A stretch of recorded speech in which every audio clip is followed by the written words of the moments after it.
Now to begin part 2.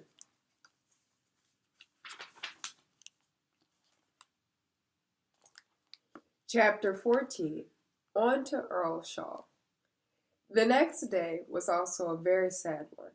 The minister's mistress came for Merrylegs, and John hitched Ginger and me to the carriage for our ride across the country.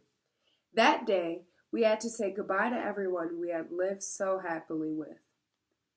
We rode about 15 miles to a place called Earlshall Park, where the Earl lived. When we arrived, John asked for a Mr. York. This man would be our new coachman. He was very friendly to John, and his voice told us that he expected to be obeyed. Mr. York asked John to tell him all about us. He thought we looked well, but said that horses are just as different from one another as are men. Well, replied John, I don't know of a better pair of horses. I'm very unhappy to part with them. The black one has a perfect temper and has never had bad treatment. The mare, however, must have been badly treated before she came to us, because she used to kick and bite.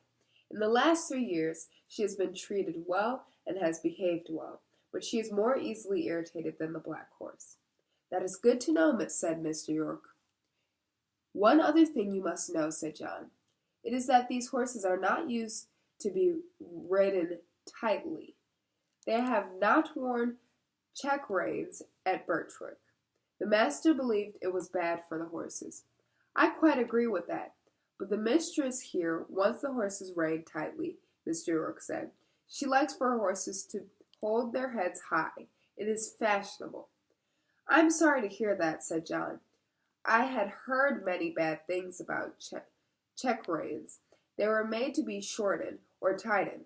The shorter they became, the more the bit cut into the horse's mouth. The only way for the horse to avoid the bit was to lift his head. John came and patted Ginger and me. He was saying goodbye. I held my head close to John to let him know how I felt about him. Then he set off on his journey back to Birtwick, and I never saw him again.